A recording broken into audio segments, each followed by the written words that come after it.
नमस्कार, जय हिंद दोस्तों। स्वागत है आपका अपने YouTube channel important MCQ by Sandeep में। दोस्तों, आज के इस वीडियो में हम ऐसा प्रश्न पत्र सॉल्व करने वाले हैं जिसने DLED 2018 बैच के सेकेंड सेमेस्टर के 80,000 छात्रों की बैक लगवा दी। दोस्तों, वर्ष 2019 में पूछे गए प्रश्न पत्र का हल आज हम इस वीडियो के माध्यम से आपको बताएंगे। दोस्तों, ये जो पेपर है ये DLED 2018 बैच के सेकेंड सेमेस्टर में गणित का पेपर आया था। तो इस वीडियो को पूरा ध्यान से देखिए और आप अच्छे से समझ लीजिए कि कितना कठिन ये प्रश्न पत्र आता है। तो चलिए शुरू करते हैं आज के वीडियो को शुरू करने से पहले आपसे एक निवेदन है कि अगर आपने अभी तक चैनल को सब्सक्राइब नहीं किया है तो चैनल को जरूर सब्सक्राइब कर लीजिए, क्योंकि हमारे इस चैनल पर आपको DLED से संबंधित सभी अपडेट्स और DLED के सभी सेमेस्टर का फुल कोर्स अवेलेबल कराया जाता है। तो दोस्तों, वीडियो को देखकर चैनल को जरूर सब्सक्राइब कर लीजिए और घंटी का निशान जरूर दबा लीजिए ताकि ऐसे ही वीडियोस का नोटिफिकेशन आपको सबसे पहले मिल सके। तो दोस्तों, ये DLED 2018 बैच में वर्ष 2019 में पूछे गए सेकेंड सेमेस्टर का गणित का पेपर है। तो यहाँ पर जो पहला प्रश्न दे रखा है, दो असमान परिमेय संख्याओं के बीच परिमेय संख्याएं होती हैं, यानी दो असमान परिमेय संख्याओं के बीच कितनी परिमेय संख्याएं होती हैं। तो इसका सीधा सा उत्तर है अनंत। दो असमान परिमेय संख्याओं के बीच अनंत परिमेय संख्याएं होती हैं। अगला जो प्रश्न है, निम्नांकित कथनों में से सत्य कथन कौन सा है। एक धनात्मक पूर्णांक अपने योगात्मक प्रतिलोम से बड़ा होता है। अगर हम कोई धनात्मक पूर्णांक ले ले, जैसे हम ले लेते हैं 5, अब इसका जो योगात्मक प्रतिलोम होगा वो होगा -5। तो ये चीज तो आप क्लियर होगी आपको कि जो योगात्मक प्रतिलोम होता है वो क्या होता है। तो 5 का जो योगात्मक प्रतिलोम होगा वो होगा -5। तो यहाँ पर लिखा है एक धनात्मक पूर्णांक अपने योगात्मक प्रतिलोम से बड़ा होता है। तो ये कथन बिल्कुल सत्य है। तो यहाँ पर जो पहला ही ऑप्शन आपको मिल गया यही सत्य है। अगले प्रश्न की ओर बढ़ते हैं। 21 की अनुवर्ती संख्या बतानी। 21 की अनुवर्ती हो गई 22 और 22 की अनुवर्ती हो गई 23। तो यहाँ पर जो ऑप्शन नंबर 4 है यानी 23 सही उत्तर होगा। अगला जो प्रश्न है, एक आयताकार मैदान का क्षेत्रफल 0.5 हेक्टेयर है। इस मैदान की एक भुजा 125 मीटर है, तो दूसरी भुजा की माप क्या होगी। तो यहाँ पर आपको आयताकार मैदान का क्षेत्रफल का फॉर्मूला लगाना है, लेकिन उससे पहले हमें हेक्टेयर को वर्ग मीटर में बदलना होगा। तो आपको ये पता होना चाहिए कि 1 हेक्टेयर में होते हैं 10,000 वर्ग मीटर। अब यहाँ पर 0.5 हेक्टेयर है यानी आधा हेक्टेयर है, तो आधा हेक्टेयर में कितने होंगे, वो होंगे 5,000 वर्ग मीटर। तो यहाँ पर इसका क्षेत्रफल का फार्मूला लगा देंगे कि आयताकार मैदान का क्षेत्रफल बराबर लंबाई गुणे चौड़ाई। तो यहाँ पर आपको क्षेत्रफल की वैल्यू रख देनी है 5,000 वर्ग मीटर बराबर लंबाई गुणे चौड़ाई, यानी एक लंबाई यानी एक भुजा दे रखी है 125 और दूसरी दे नहीं रखी तो उसको हम x मान लेते हैं। तो 125 को जब हम इस तरफ भेजेंगे 5,000 बटे 125 तो ये कट जाएगा। 125 चौके होता है 500 और एक ये 0। तो यहाँ पर x की जो वैल्यू आ गई वो आ गई 40 मीटर। तो यहाँ पर जो सही उत्तर होगा यानी जो दूसरी भुजा की माप होगी वो होगी 40 मीटर। अगला जो प्रश्न है, एक घन मीटर बराबर है। एक घन मीटर कितने के बराबर होगा, वो होता है 1000 लीटर के बराबर। ये चीज आप रट लीजिए, एक घन मीटर बराबर होता है 1000 लीटर के। कभी कभी प्रश्न में ऐसा भी आ सकता है कि बताइए 10 घन मीटर कितने के बराबर होगा, कितने लीटर के बराबर होगा। तो आपको क्या करना है, 1000 में 10 का गुणा कर देना है। जितने भी घन मीटर पूछे उतने ही 1000 से उतने का गुणा कर दीजिए, तो आपका लीटर निकल कर सामने आ जाएगा। तो यहाँ पर जो अगला प्रश्न है, प्रश्न संख्या 6, दो परिमेय संख्याओं का योगफल -1/3 है। यदि इनमें से एक संख्या -5/18 हो तो दूसरी संख्या ज्ञात कीजिए। तो यहाँ पर क्या करना होगा, यहाँ पर एक संख्या दे रखी है और दूसरी संख्या आपको बतानी है। यहाँ पर बताया गया है इन दोनों का जो योगफल है वो है -1/3। तो यहाँ पर हम क्या करेंगे, यहाँ पर जो दूसरी संख्या है उसको हम मान लेते हैं x। अब x और ये जो पहली संख्या यहाँ पर दे रखी इसको हमें क्या करना होगा, इन दोनों को जोड़ के और इसके बराबर करना होगा, -1/3 के। तो इसको हम अपने कॉपी पेपर पर सॉल्व करके देख लेते हैं। यहाँ आप देख सकते हैं कि यहाँ पर हमने क्या किया है, पहले x मान लिया है और फिर x प्लस -5/18 को जोड़कर -1/3 के बराबर कर दिया। ऐसा क्यों किया गया है, क्योंकि आपको मालूम है कि ये दोनों परिमेय संख्याओं का योगफल जो है वो -1/3 यहाँ पर बताया गया है। तो उसी तरह हमें इन दोनों को जोड़कर -1/3 के बराबर कर देना है। इसके बाद आपको क्या करना है, इसको सॉल्व कर लीजिए। ये जो -5/18 है ये हो जाएगा x -5/18 बराबर -1/3। ये जो -5/18 ये बराबर के उस तरफ जाएगा तो प्लस में हो जाएगा, तो -1/3 प्लस 5/18। अब 18 और 3 का लासा ले लीजिए तो आएगा 18। इसके बाद 3 छक्के 18, तो 6 का जब -1 में गुणा करेंगे तो हो जाएगा -6 प्लस 5, तो -6 प्लस 5 हो जाएगा -1। ठीक है, क्योंकि माइनस का चिन्ह लगा हुआ है तो जो बड़े चिन्ह होता है वही यहाँ पर चिन्ह हम लगाते हैं, तो -1/18। तो यहाँ पर जो दूसरी संख्या आपको ज्ञात हुई वो है -1/18। उम्मीद करता हूँ आसानी से ये समझ में आ गया होगा। अगला प्रश्न है प्रश्न संख्या 7। एक वर्गाकार खेत की भुजा 3x + 17 है। खेत का क्षेत्रफल ज्ञात करो जबकि x बराबर -3। तो यहाँ पर खेत की भुजा दे रखी है और खेत का क्षेत्रफल ज्ञात करना। अब वर्गाकार खेत का क्षेत्रफल निकालना होगा तो उसका जो फार्मूला होता है वो होता है भुजा का स्क्वायर। लेकिन हमें यहाँ पर सबसे पहले भुजा की वैल्यू निकाल लेनी। 3x + 17, यहाँ पर x की वैल्यू -3 रख के देख लेते हैं और आपकी खेत की भुजा निकल आएगी। तो यहाँ पर आप देख सकते हैं सबसे पहले हमने क्या लिखा, भुजा बराबर 3x + 17। अब 3 यहाँ पर जो x है उसकी वैल्यू दे रखी है -3, तो हमने यहाँ पर x की जगह -3 रख दिया। 3 गुणे -3 + 17, तो 3 और 3 का गुणा करेंगे तो आएगा 9 और चिन्ह लगेगा माइनस का +17। -9 + 17 हो जाता है 8 मीटर। तो यहाँ पर भुजा निकल के आ गई 8 मीटर। अब पूरे वर्गाकार खेत का जो क्षेत्रफल है वो निकालेंगे तो उसका फॉर्मूला लगाएंगे। वर्ग का जो क्षेत्रफल होता है वो होता है भुजा स्क्वायर। तो भुजा है 8, तो 8 का स्क्वायर करेंगे तो उत्तर आएगा आपका 64 वर्ग मीटर। अब आगे देखते हैं प्रश्न संख्या 8 क्या कहता है। प्रश्न संख्या 8 है, समीकरण 12/5 बराबर 2/5 प्लस 2x/5 में x का मान आपको ज्ञात करना है। तो इस प्रश्न में सिंपल सा आपको समीकरण दिया है और यहाँ पर x की वैल्यू ज्ञात करनी है। तो सबसे पहले हमें क्या करना होगा कि जो आपका 2/5 है इसको बराबर के उस तरफ ले जाना होगा। तो ये इधर ले गए तो आप देख सकते हैं कि यहाँ पर ये माइनस का 2/5 हो गया, क्योंकि इधर क्या था, ये प्लस में था, बराबर के उस तरफ जाएगा तो हो जाएगा माइनस में। तो 12/5 माइनस 2/5 बराबर 2x/5। अब इसके बाद इसका लासा ले लिया तो 5 ही आ गया, तो 12 - 2 हो गया, 12 - 2/5 और इसको बराबर किया 2x/5 के। इसको सॉल्व कर लीजिए, 12 - 2 हो जाता है 10, तो 10/5 बराबर 2x/5। अब यहाँ पर जो x के साथ 2/5 जुड़ा हुआ है उसको बराबर के उस तरफ ले जाएंगे, तो जो मल्टीप्लाई में है वो डिवाइड में चला जाएगा और जो आपका डिवाइड में था वो मल्टीप्लाई में चला गया। तो 10/5 × 5/2 बराबर x। तो इसको आप काट सकते हैं, यहाँ पर ये 5 5 कट जाएगा और ये 2 पंचे 10 आ जाएगा। तो x की जो वैल्यू यहाँ पर निकल के सामने आ गई आपकी, x बराबर 5। अब यहाँ पर अगला जो प्रश्न है प्रश्न संख्या 9, 114, 380 और 133 का महत्तम समापवर्तक निकालना है, यानी मासा निकालना है। तो इसको कैसे निकालेंगे, मासा का क्या मतलब होता है, तीनों का अलग अलग अभाज्य गुणनखंड कर लीजिए और मासा का मतलब है सेम, जो इन तीनों में सेम आए। जैसे यहाँ पर आया है 2 3 19, यहाँ आया है 2 2 5 19, यहाँ आया है 7 19।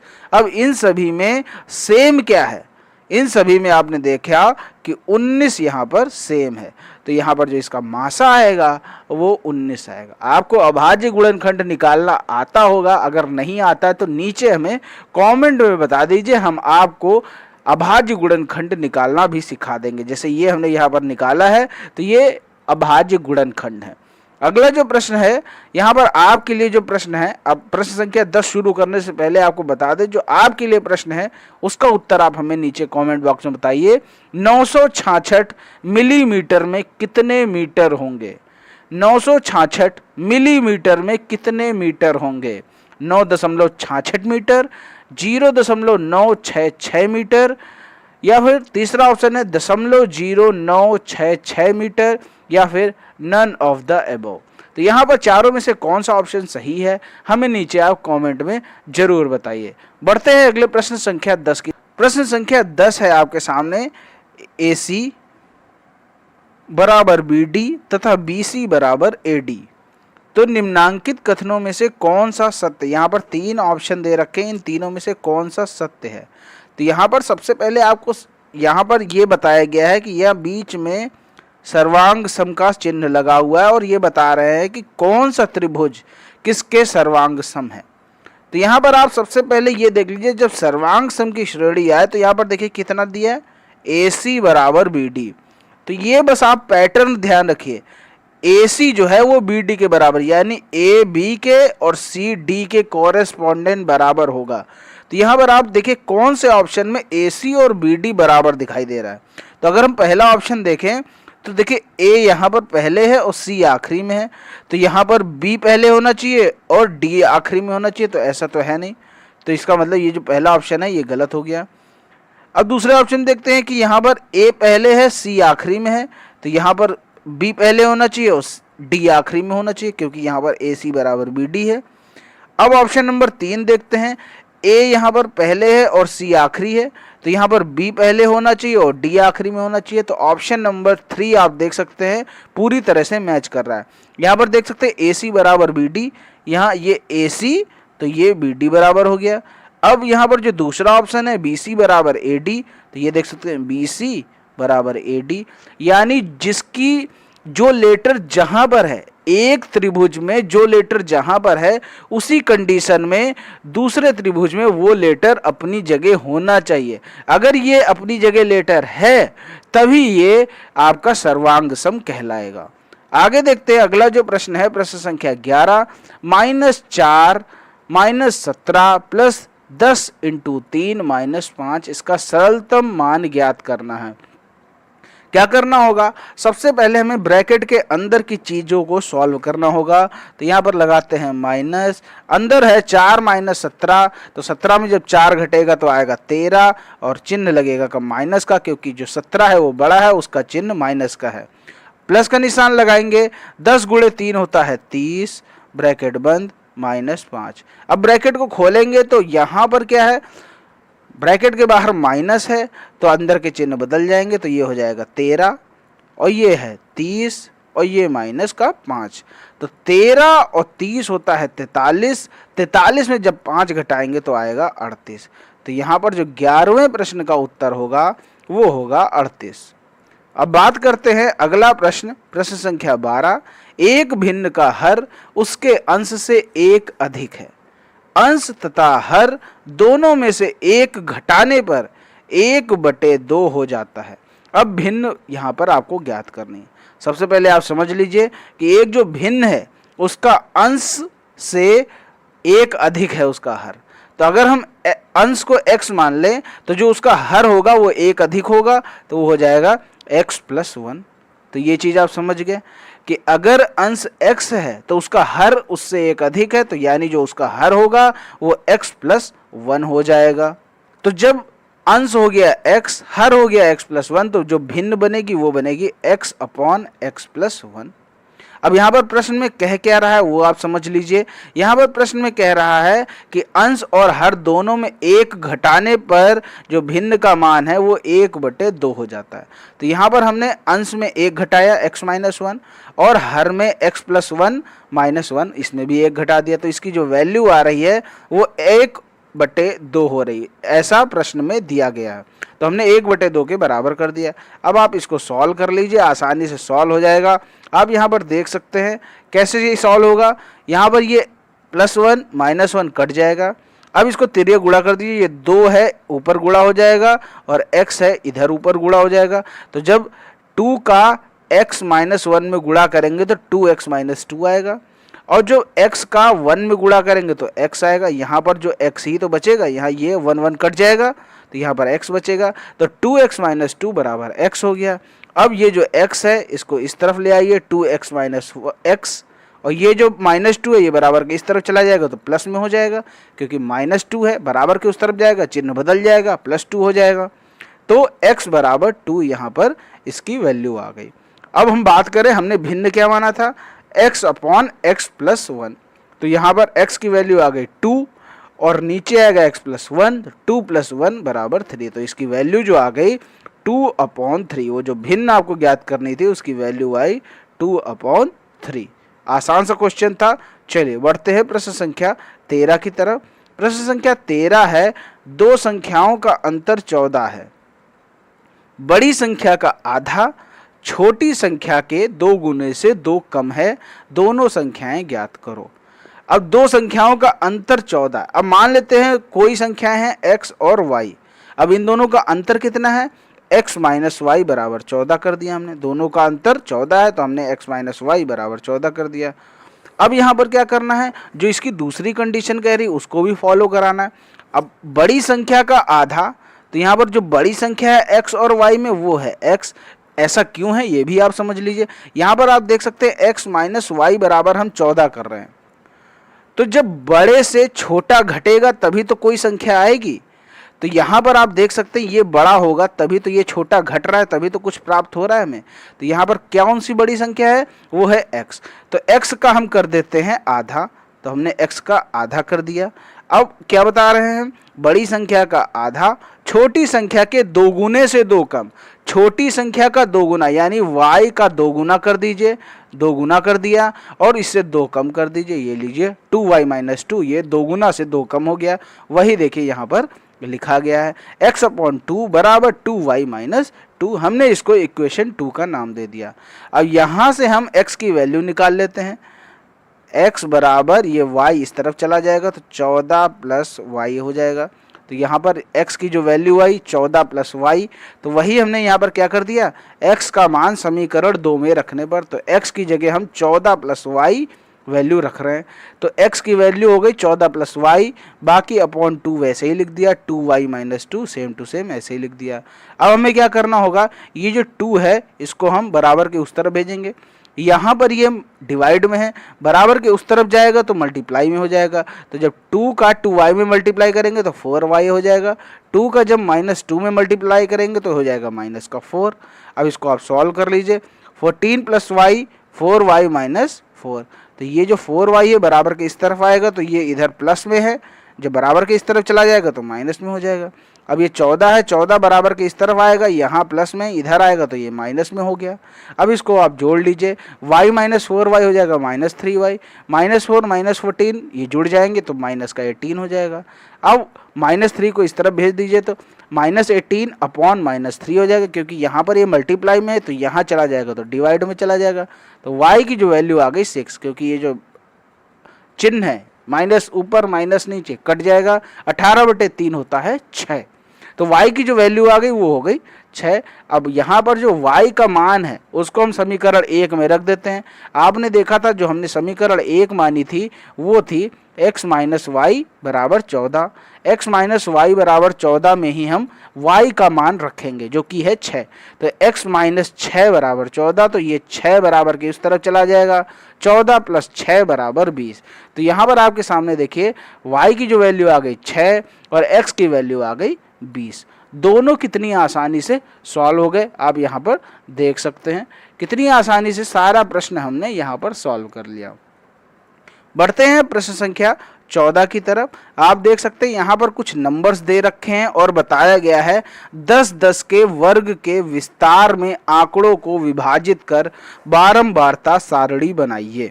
तो अब हम इसकी बारंबारता सारणी बनाएंगे और 10-10 के वर्ग विस्तार में विभाजित करके बनाएंगे।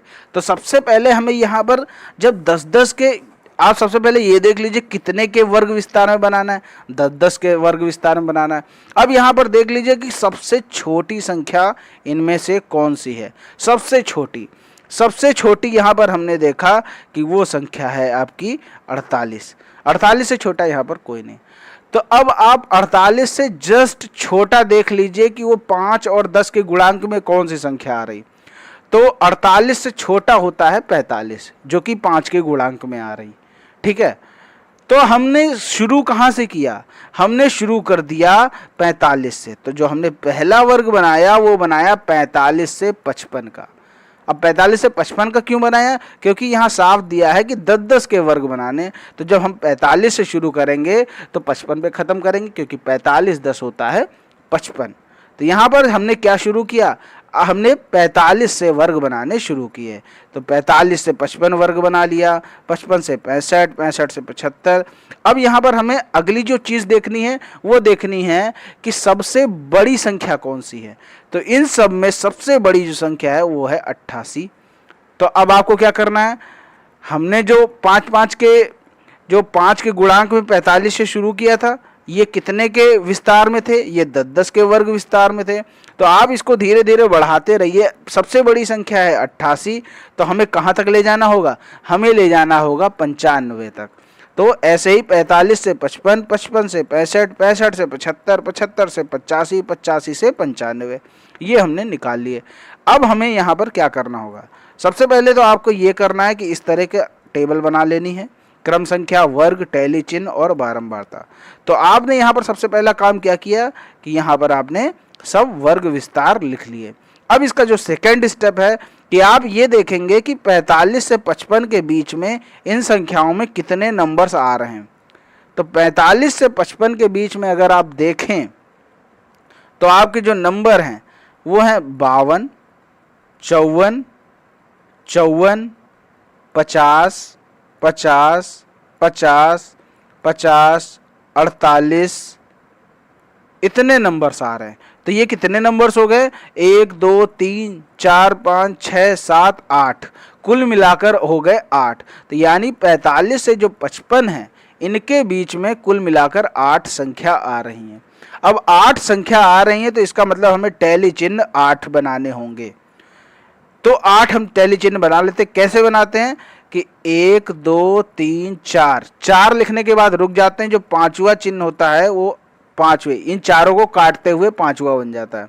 अब अगर 5 से ऊपर है तो उतनी लाइनें और खींच देंगे। जैसे 8 है तो 1 2 3 लाइनें और खींच दी।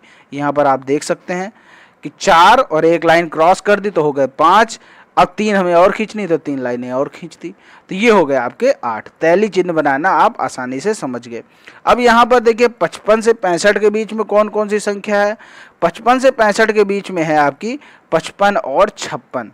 यहाँ पर एक चीज़ और समझने वाली बात है जो नीचे नोट दिया है, बारंबारता को गिनने में वर्ग विस्तार के प्रथम अंक को गिनते हैं परंतु अंतिम अंक को नहीं गिना जाता। जैसे आप यहाँ पर देख सकते हैं संख्या दे रखी थी 55। अब 55 को कहाँ गिना जाए, तो 55 को हम वहाँ गिनेंगे अगर वो वर्ग विस्तार के प्रथम अंक में आ रहा है। जैसे यहाँ पर देखिए ये प्रथम अंक में आ रहा है तो 55 को हम 55 से 65 वाले कॉलम में गिनेंगे। आपने यहाँ पर देखा था 45 से 55 वाले कॉलम में हमने 55 को नहीं गिना था क्योंकि 55 इसका अंतिम अंक है। तो अंतिम अंक वाले को नहीं गिनना है, प्रथम अंक वाले को गिनना है। तो जो 55 है वो 55 से 65 वाले कॉलम में आएगा। तो 55 से 65 वाले कॉलम में आ रहा है 55 और 56। तो यहाँ पर आ गए 2 चीज़ें, यानी 2 बारंबारता आ गई। तो हमने यहाँ पर टैली चिन्ह लगा दिया 2। इसी तरह हमें सब गिन लेने हैं कि 65 से 75 के बीच में कौन आ रहे हैं। 65 से 75 के बीच में आप देख सकते हैं यहाँ आ रहा 67, 66, 67, 66, 67, 67, 67। यहाँ पर कुल मिलाकर 7 बारंबारता आ रही हैं। तो हम यहाँ पर 7 का टैली चिन्ह लगा देंगे। पहले 7 लिखेंगे फिर 7 का टैली चिन्ह। इसी तरह 75 से 85 के बीच में 3 आ रहे तो यहाँ पर 3 टैली चिन्ह। 85 से 95 के बीच में आ रहे 2 तो यहाँ पर 2 टैली चिन्ह हमने लगा दिए। तो बस आपको इतना करना है। अगर आपको सोल्यूशन इसका बनाना है तो बस आपको इतना कर देना है और आपको पूरे 2 नंबर मिल जाने हैं। ठीक है, तो ये चीज़ आप समझ गए कैसे वर्ग विस्तार की बारंबारता सारणी बनाते हैं। जब डीएलएड सेकंड सेमेस्टर में सारणी बनाने को कहेगा तो आपको वहाँ पर टैली चिन्ह का भी कॉलम खींचना पड़ेगा।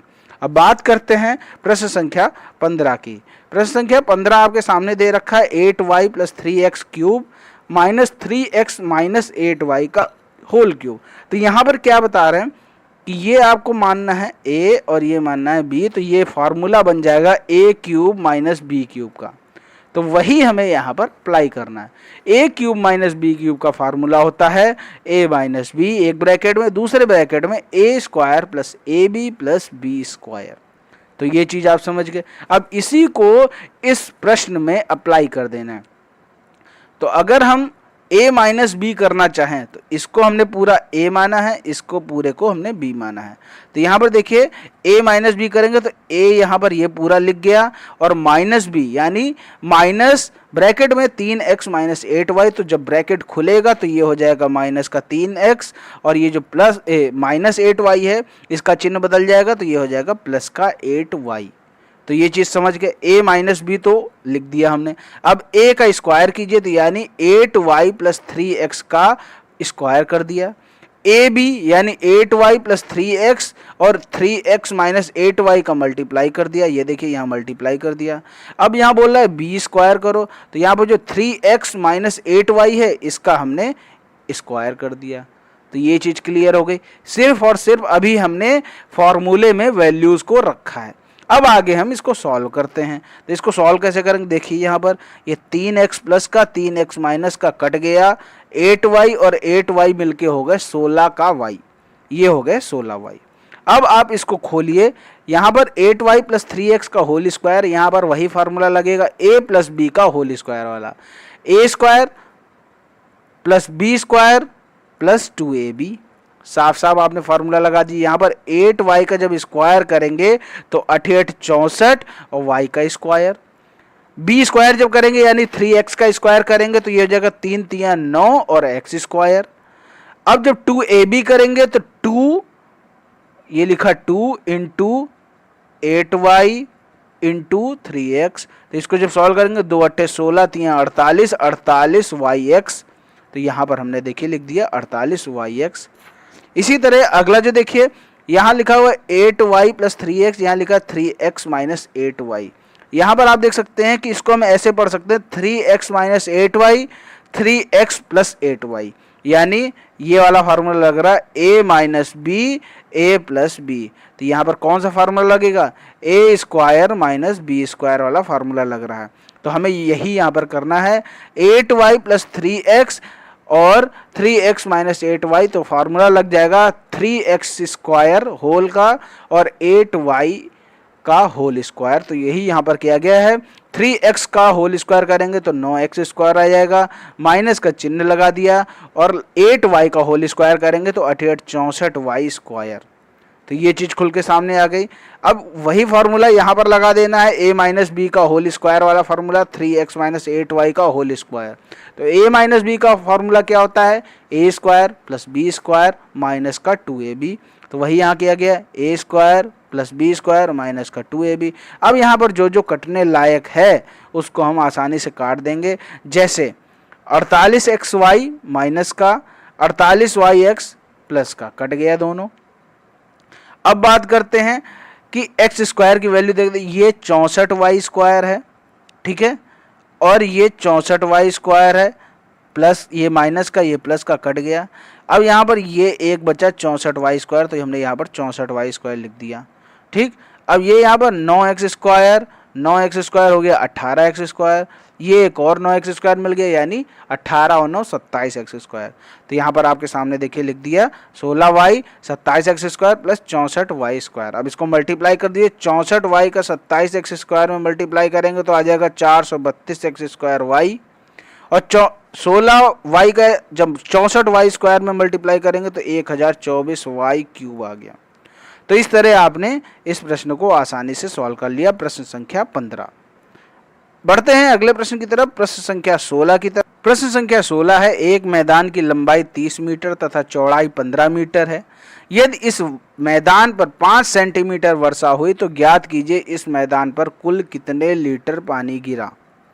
तो यहाँ पर एक चीज़ ध्यान देने वाली बात है कि देखिए लंबाई 30 मीटर दे रहे हैं, चौड़ाई 15 मीटर दे रहे हैं, और जो वर्षा हो रही वो 5 सेंटीमीटर में दे रहे हैं। तो हमें क्या करना होगा, सबसे पहला काम सेंटीमीटर को हमें मीटर में चेंज करना होगा। तो सबसे पहले हम यही काम कर लेते हैं। तो यहाँ पर आप देख सकते हैं जो 5 है, सबसे पहले हमने उसको क्या किया है, 5 सेंटीमीटर को हमने मीटर में चेंज कर लिया है। जब भी सेंटीमीटर को मीटर में कन्वर्ट करना होता है तो 100 से हमें भाग देना होता है, और 100 से भाग देंगे तो 5 एकम 5 और 5 20, नीचे आ जाएगा 20, 1/20 मीटर। यानी जो सेंटीमीटर वर्षा हो रही है उसको हम ऊंचाई मानते हैं। तो यहाँ पर बात करते हैं मैदान पर कुल कितना पानी गिरा, यही हमें निकालना है। तो तीनों को गुणा कर दीजिए, लंबाई गुणे चौड़ाई गुणे ऊंचाई, 30 गुणे 15 गुणे 1/20। तो इसको सॉल्व कर लेंगे, 0 0 कट जाएगा, ऊपर हो जाएगा 15 तियाँ 45/2। तो 15 तियाँ 45/2 हो गया। तो इसको जब 2 से डिवाइड करेंगे तो आएगा 22.5 घन मीटर। तो मैदान पर कुल कितना पानी गिरा है, वो गिरा है 22.5 घन मीटर। लेकिन प्रश्न में पूछा गया है कि मैदान पर कुल कितने लीटर पानी गिरा, तो हमें घन मीटर को बदलना होगा लीटर में। तो आपको ये मालूम होना चाहिए 1 घन मीटर बराबर होता है 1000 लीटर।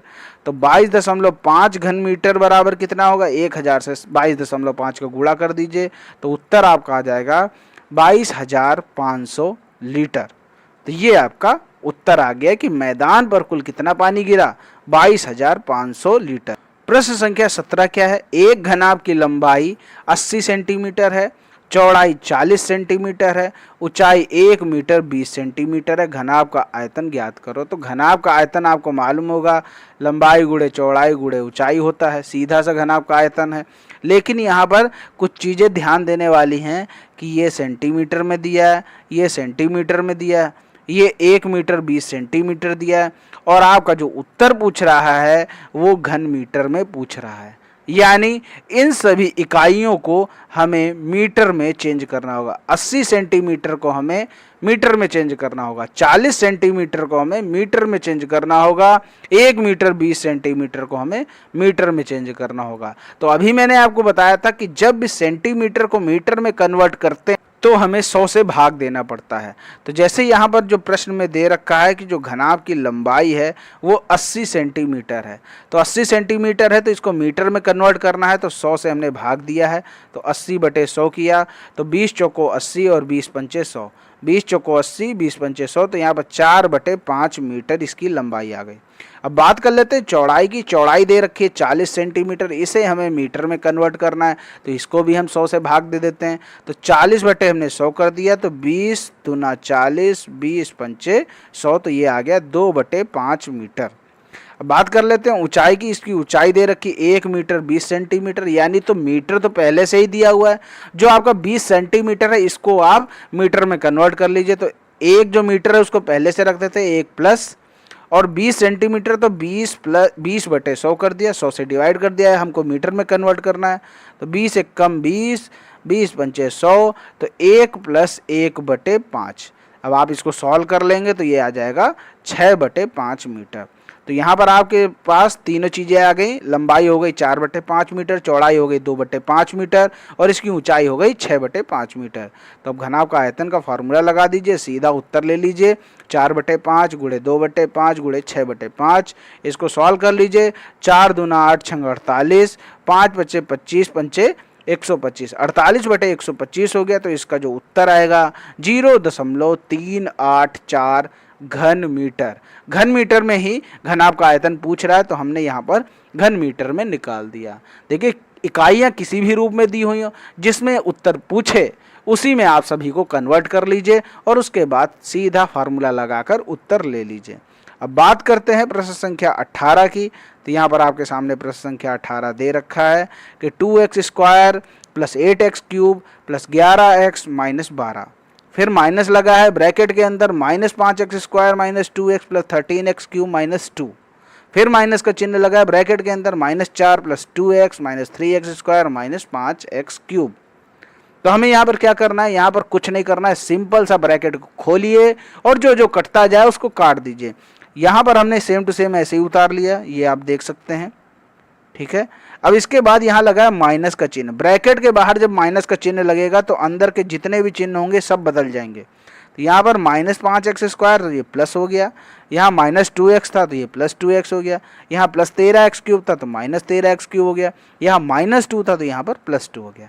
अब यहाँ पर जो अगला ब्रैकेट है उसके बाहर भी देखिए ये माइनस का चिन्ह लगा हुआ है, तो माइनस का चिन्ह लगा तो अंदर के सब चिन्ह बदल जाएंगे, ये -4 है तो ये +4 हो गया, ये प्लस 2x है तो माइनस 2x हो गया, ये माइनस 3x स्क्वायर है तो प्लस 3x स्क्वायर हो गया, ये माइनस 5x क्यूब है ये प्लस 5x क्यूब हो गया।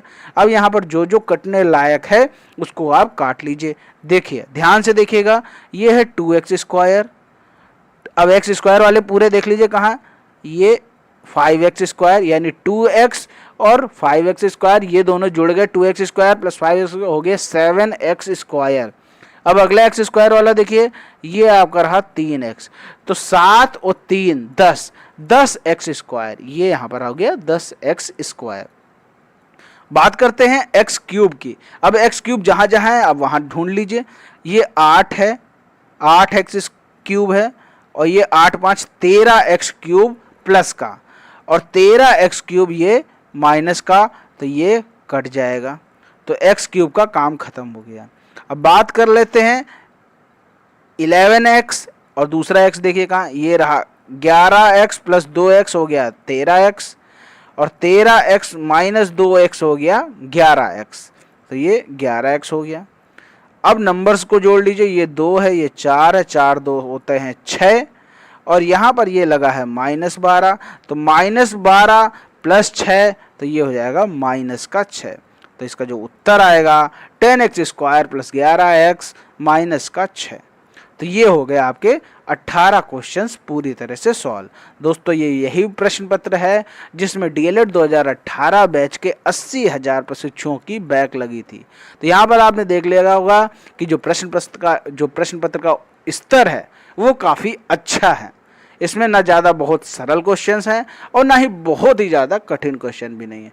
प्रश्न पत्र का जो स्तर है वो बेहद सामान्य है और अच्छा स्तर है कि DLED सेकंड सेमेस्टर के हिसाब से जिस तरह का पेपर बनना चाहिए उस तरह का पेपर बना हुआ है। उम्मीद करता हूँ सारे प्रश्न आपको अच्छे से समझ में आ गए होंगे। अगर अभी भी आपके मन में कोई डाउट है तो नीचे कमेंट बॉक्स में ज़रूर बताइए, और इससे पहले जो हमने आपसे एक प्रश्न पूछा था उसका उत्तर भी आप हमें नीचे कमेंट बॉक्स में कमेंट करके ज़रूर बताइए कि 966 मिलीमीटर में कितने मीटर होते हैं। 4 ऑप्शन आपके सामने दिए हैं, जो भी उत्तर सही है नीचे कमेंट में हमें ज़रूर बताइए। ओके दोस्तों, उम्मीद करता हूँ वीडियो पसंद आया होगा तो वीडियो को लाइक करें और शेयर करें, और चैनल को सब्सक्राइब नहीं किया तो ऐसे ही वीडियो पाने के लिए चैनल को जरूर सब्सक्राइब कर लें। मिलते हैं दोस्तों अगले वीडियो में, तब तक के लिए जय हिंद जय भारत।